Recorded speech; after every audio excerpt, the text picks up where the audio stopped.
You know when a company is considering hiring you, they will likely make a decision based on your credit record.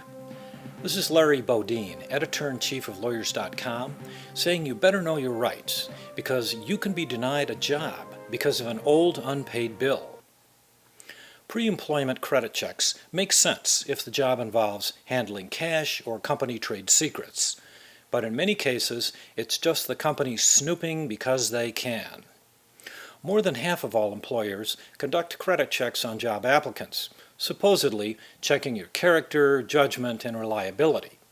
But the reality is that anybody can have legitimate credit trouble because of a medical emergency, the death of a spouse, or a bad divorce.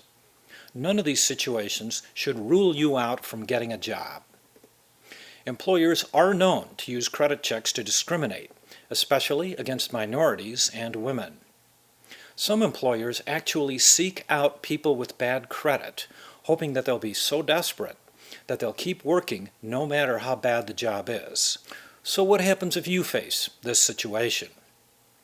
If an employer runs your credit history without your written permission, they've broken the law under the Fair Credit Reporting Act.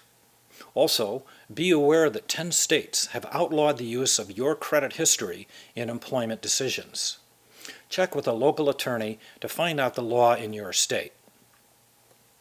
4 kinds of information will be viewed negatively in the hiring process: a court judgment against you, active accounts in debt collection, bankruptcy, and high debt compared to your income. If it's possible, clean up the black marks in your credit record.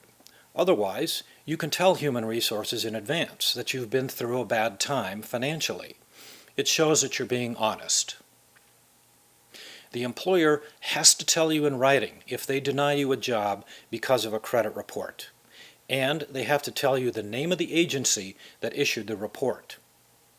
If you think it's a smokescreen to discriminate against you, you should talk to an employment lawyer who represents workers.